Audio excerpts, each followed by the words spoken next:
take you in for tea. Hello, Tim. On your way home? Oh, finally. Oh, my feet ain't half numb. There's something the matter, isn't there?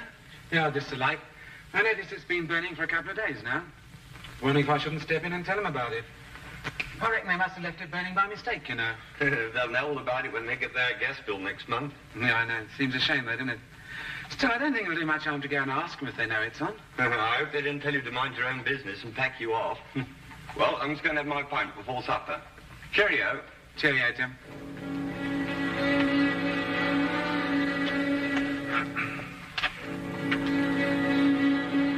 Afternoon, sir.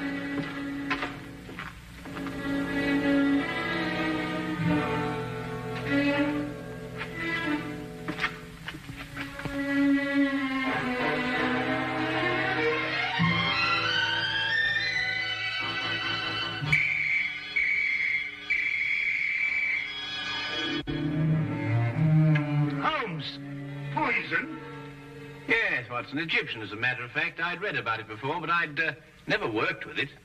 That's the key part! Oh, yes, so it is. I'm sorry about that, but there doesn't seem to be anything else empty at the moment. Is nothing immune in this place? Really, Holmes, there must be something else you could have used. Oh, nothing to worry about, Watson. It's perfectly soluble. I'll have the pot washed out and ready for use by the time you come back from Regent's Park. You can save yourself the trouble. That's the last drop I'll ever drink out of that pot.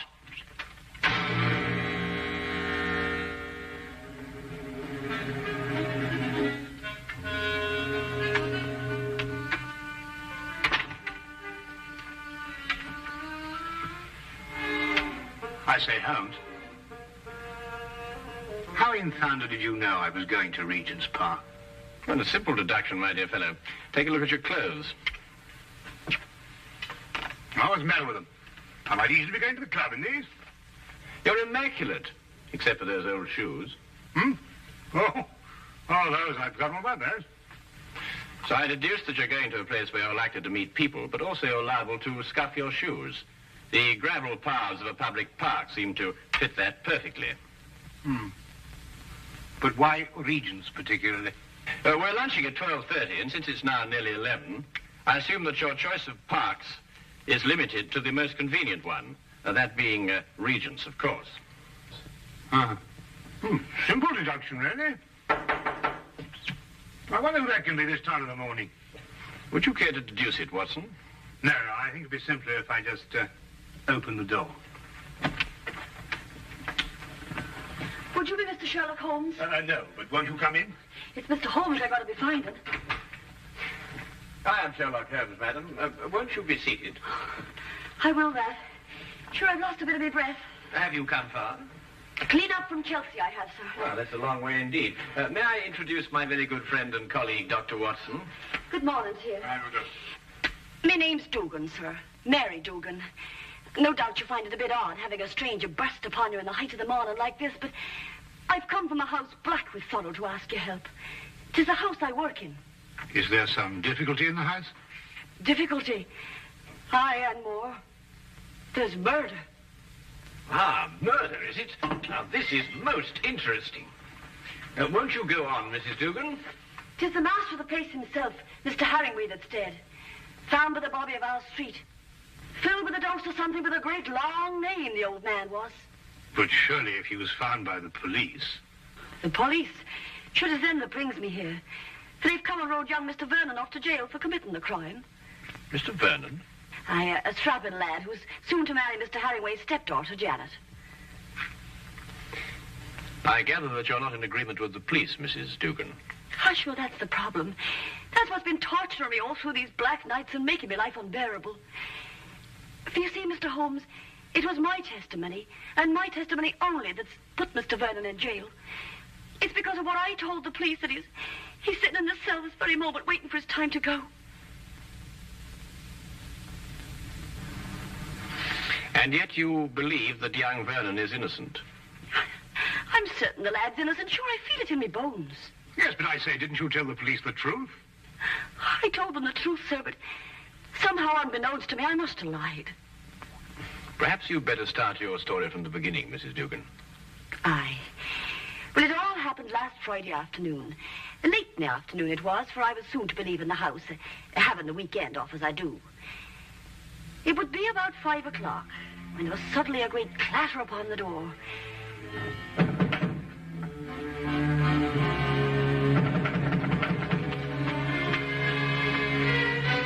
Hello, Mrs. Dugan. Oh, good afternoon to Mr. Vernon. Mr. Herringway asked to see me. Is he in his usual ugly mood? Sure, you shouldn't be talking like that, Mr. Vernon. You know, it makes Miss Janet very unhappy to hear you two fighting all the time. Well, if he wasn't such a stupid old... Where is Janet? Oh, she's away to her aunt's in Manchester. She wasn't to go until tomorrow. Oh, I know nothing of that, sir. But I can swear he put her on her way this very afternoon. I doubt if her aunt's sick again. It looks like another of his tricks to keep us apart. Well, where is he? In his study. He's asked me to show you right in. Just a minute. My coat. I forgot something.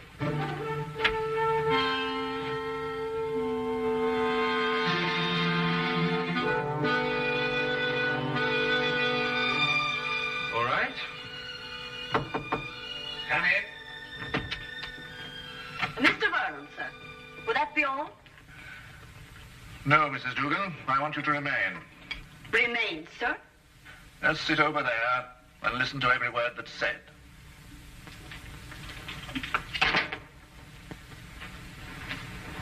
What is this? What have you got in your mind now? Young man, I have a very simple offer to make. And I want Mrs. Dugan here to be witness to it. Well, what kind of offer? I'll give you £1,000 to clear out of Janet's life. You must be out of your mind. On the contrary. Only a fool would refuse such beneficence. You disgust me. Your tastes don't interest me. I want only to rid you from Janet's life. Stay right here. I intend to finish. I happen to be in love with Janet. But I could hardly expect you to understand a thing like that. £1,000 is a lot of money. And for you, probably more than you'll ever have the rest of your life. Think of it. £1,000 just for clearing out. When I clear out, as you put it, I'm going to take Janet with me. I warn you, this is your only chance to gain anything. You must always win, mustn't you? Every little thing has to be your way. Even if it means destroying your daughter's happiness. I'm not interfering with her happiness.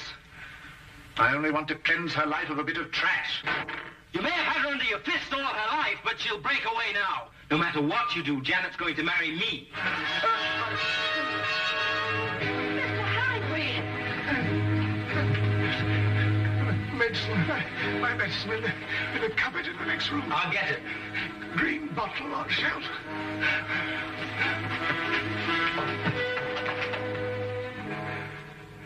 I never lose, Mrs. Dugan.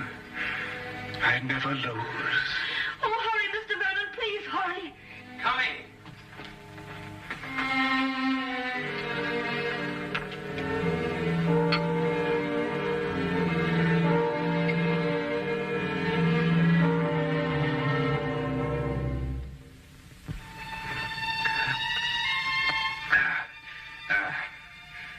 Thank you. Feel much better. Well, there's no need to stare. I'm all right. Now get out of here. Both of you. Get out.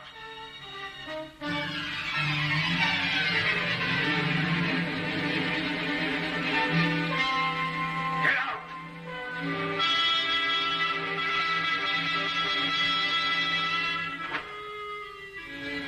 A few minutes later, I left the house.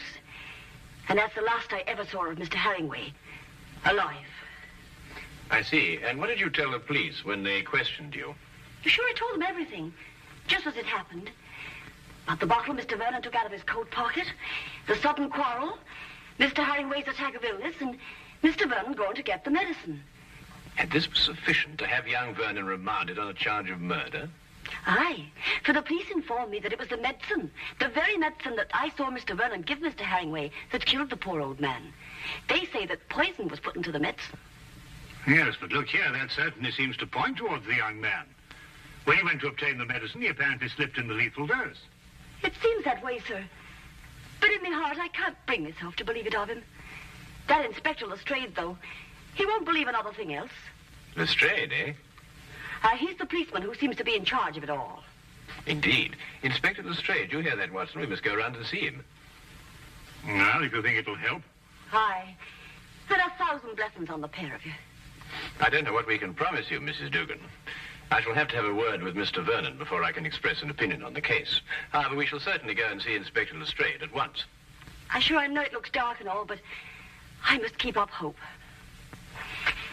Well, I must be off. I don't like leaving Miss Janet alone for so long. Naturally, Mrs. Dugan. Well, we'll certainly do our best. Thank you, sir.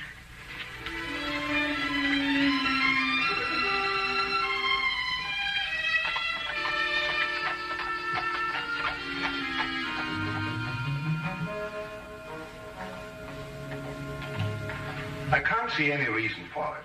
The man is guilty. Anything you want to know, I can tell you myself. Oh, come, Lestrade. I only want to ask the young man a few questions. It's time for my lunch. You needn't come. Now, look here, Holmes. There was a very large dose of strychnine in that medicine. The only person who could possibly have put it there was young Vernon. Or Mrs. Dugan? No, she didn't have any reason to. Besides, Vernon was a chemist. He had access to all sorts of poisons. Indeed, he was a chemist. You hear that, Watson? Young Vernon was a chemist. Eh? Yes, indeed, Holmes. Yes, I thought you'd be interested to hear that. Well, I am indeed. It is most important, and I insist upon seeing the young man immediately. We have no time to lose, Lestrade. No time to lose. All right.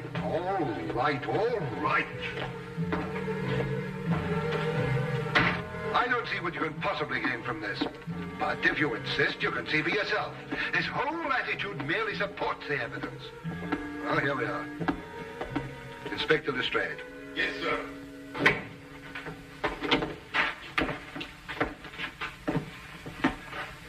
Well now, Vernon. Well now, Inspector. How many times a day are you going to bring me up here and subject me to your idiotic questions? I've already told you everything I know. I'm getting tired of repeating it every half hour so that it'll penetrate your dense brain. Look here, young man, that's hardly an attitude to take. You're charged with the most serious crime. Indeed, I am. And since it appears I'm to pay for it, my only regret is that I didn't have the pleasure of committing it. There's just one point. I don't know who you are, but you may as well know that I don't wish to answer any of your questions either. It appears I've talked myself to the gallows, and that should be enough. So good day to the lot of you. Good day to you, Mr. Vernon, and thank you very much. You've been most helpful.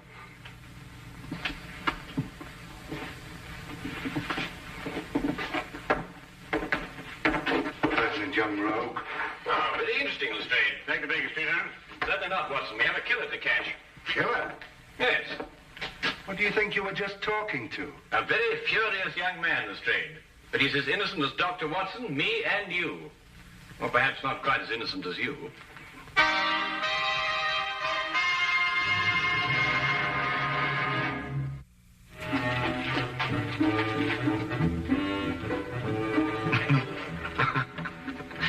What can you possibly find to be so amusing? Huh? Oh, I was thinking about Lestrade's face when that young scamp called him an idiot. Holmes, do you really believe that young man's innocent? Strychnine, Watson. Combined with the fact that young Vernon's a chemist. Tell me, how quickly does strychnine act? Oh, a matter of minutes. Half an hour at the most. Exactly. He did not know that the house would be empty when he went to visit old Mr. Herringway. He fully expected that Mrs. Dugan and Janet would be there. Right enough. Mr. Dugan indicated that. All right. Now, would a man with a wide variety of poisons to choose from choose a quick-acting drug, which offered him no chance of an alibi? Or would he be more likely to choose something a little slower, which would allow him ample time to be miles away at the time of death? Yes, I follow your reasoning, Holmes, but surely you don't accept that as conclusive. Oh, I didn't, until I spoke to young Vernon. But you didn't learn anything from him, did you? Ah, here's the mortuary. Shall we go and have a close look at the victim, Watson?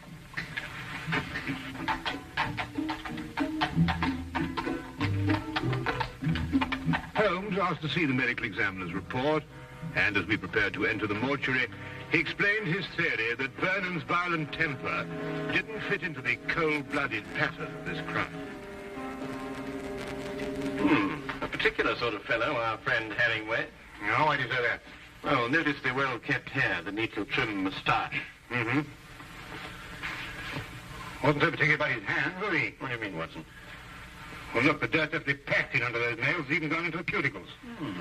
I say it's a bit incongruous with this perfect manicuring. Yes, especially as this hand's absolutely immaculate. Wait a minute, Watson. What? This isn't ordinary dirt. This is soil. Well, amateur gardener, perhaps. These hands never did any gardening. They display a lifelong devotion to immaculate cleanliness. And this hand obviously became dirty too near to death to be cleaned. Mr. Holmes, here's the report you asked for, sir. Oh, thank you. What are you looking at that for, Holmes? You know the cause of death was strychnine. This should interest you, Watson. Listen. The blood test indicated an extreme leukocytic state, sufficient to be diagnosed as advanced leukocythemia. Well, Mrs. Duggan said he was ill, but not to that extent. Watson, tell me, how long do you estimate Herringway would have lived had he not been given that dose of strychnine? Well, it's difficult to judge with this information, but I'd say, well, certainly under a year. And we are looking for someone who couldn't afford to wait a year. An impatient murderer. Then that fits in with Vernon's violent temperament. It appears so, Watson. It appears so. And yet there's still something missing. A bottle. A little mysterious bottle. Watson, would you go and collect Mrs. Dugan and take her round to Vernon's apartment? No, yes, of course. What will you be doing meantime? Oh, I'm going over to Vernon's place now. There are a few things I want to check over before you arrive. But, it's bound to be locked up. How are you going to get in? Oh, with a key. Have you got the key to Vernon's apartment? I hope so.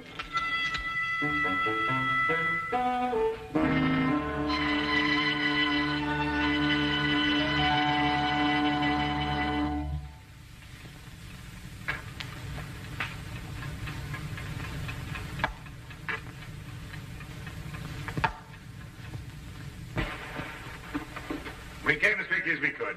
Thank you, Watson. Should you think it's proper bursting into a strange man's apartment like this? It isn't proper in the least, Mrs. Dugan, but if we're going to help young Vernon, I'm afraid there's very little choice. What is it you want me to do? Do you believe, Mrs. Vernon, that you could identify the bottle that he took from his coat pocket on the day of the murder? Yes, I think I can. Good. Then would you mind examining these and take your choice, if any?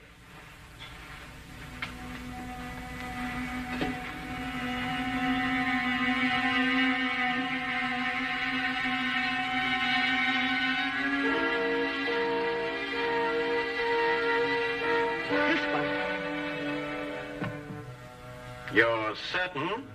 I'm absolutely certain. Thank you, Mrs. Dugan. Thank you very much.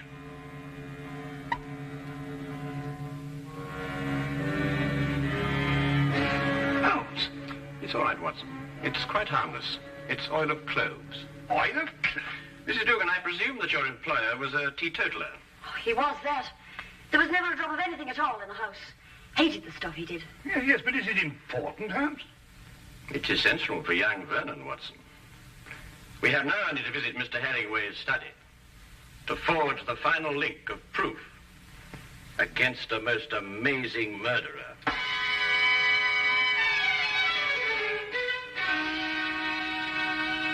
Really, Miss Herringway, I hope you realize that in this case I find myself in a particularly difficult position. But as a police officer, I have no alternative. I must follow the dictates of the law. But Tom didn't do it. He couldn't have done it. It just can't be. Precisely the opinion I expressed to you this morning, Lestrade. Holmes? Oh, Miss Janet, this is Mr. Sherlock Holmes, and this here gentleman's Dr. Watson, his friend. It is because of me that they're here. You see, I went to them begging for their help. Help? It was your fiancé's arrest that prompted Mrs. Dugan, I believe. I see. Sit down, please. Well, really, Holmes, why do you persist in this? I've always had the greatest respect for your ability, but in this case, well, you astound me. Oh, now, come along, Lestrade. Well, it's true. Vernon had access to poison. He was here when it was taken. And above all, look at the motive. Just look at the motive. Who else had such a motive? Who else? Inspector, you didn't know my stepfather. He was a tyrant who loved nothing, no one. His whole ambition was power, and his whole pleasure was to rule. To my stepfather, my marriage meant only a loss of power, part of his kingdom, and he fought it in every way. Life here became unbearable after I met Tom. Mrs. Dugan can testify to that. Well, 'tis true he was not a kindly man, and he did begin to get a bit odd of late. I see. There were some flowers in this room. Where are they? Flowers, sir? Holmes. Now he's interested in flowers. Petunias, perhaps? Mrs. Dugan? Why, sure, I put them out in the yard to get a bit of sunlight, sir. So dark it wasn't here. Then there were some flowers. Mrs. Dugan, would you be kind enough to fetch them, please? Yes, sir. Holmes, what have flowers got to do with... Watch.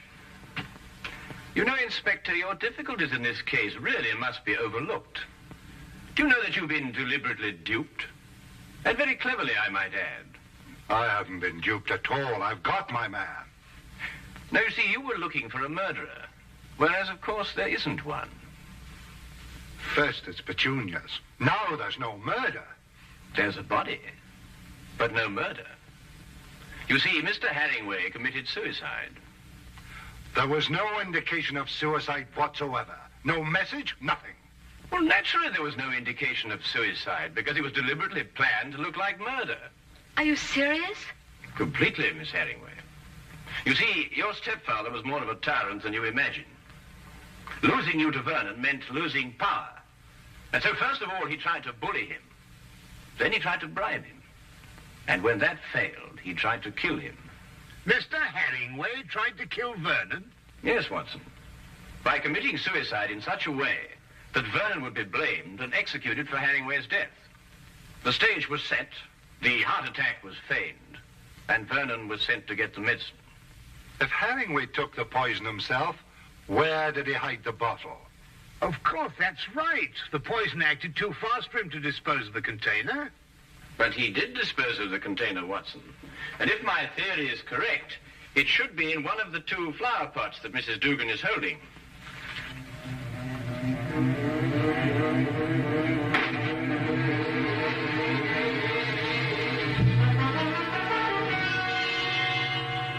And a chemical analysis will reveal that it contains strychnine. The dirt under the fingernails. Exactly, Watson. And you said it got there close to the time of death? Then Herringway committed suicide. Yes, Lestrade. And Tom is innocent. Go! Go! Simple. Completely. Holmes, you never did explain to me what the oil of clothes was for. Oh, you mean the mysterious little bottle that Vernon removed from his coat pocket? Yes, sir. Oh, it's really quite simple, you know. You see, Vernon stopped at the pub for a few stiff whiskies to brace himself for his interview with Herringway. But the old man was violently opposed to the use of alcohol, so he had to do something to remove the evidence from his breath. Oil of cloves is quite common for that purpose. Ah, I see. Tea? No, none for me. No, I've had some before. My digestion is not quite up to it. Your digestion? Yes, I forgot and mixed our tea with some of that rare Egyptian poison.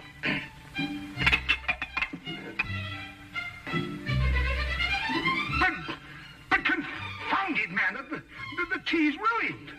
Well, fair enough, old man, but so's my poison.